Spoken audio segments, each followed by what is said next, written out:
El Salvador President Nayib Bukele says he has no plans to return a man mistakenly deported from the United States. The question is preposterous. How can I smuggle a terrorist into the United States? I don't have the power to return him to the United States. But you could release him inside El Salvador. Yeah, but I'm not releasing, we're not very fond of releasing terrorists into our country. Bukele echoed the Trump administration's claims during his meeting with President Donald Trump on Monday that the Maryland father, who was deported, is a member of the MS-13 gang.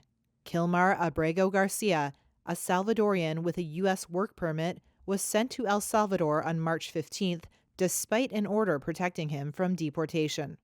His lawyers have denied the allegation that he's a gang member, saying the U.S. has presented no credible evidence substantiating its claim.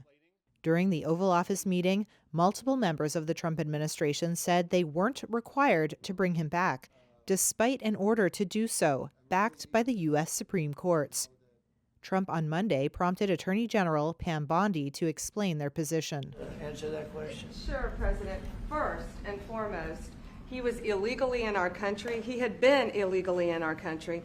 That's up to El Salvador if they want to return him. That's not up to us. The Supreme Court ruled, President, that if, as El Salvador wants to return him, this is international matters, foreign affairs, if they wanted to return him, we would facilitate it, meaning provide a plane. So will you return him? And you are doing a great job. Thank you.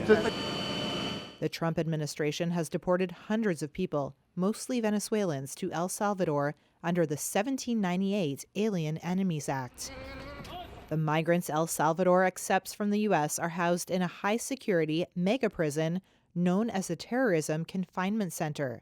Critics say the prison engages in human rights abuses and that Bukele's crackdown on gangs has swept up many innocent people without due process. And I just asked the president, it's this massive complex that he built, jail complex.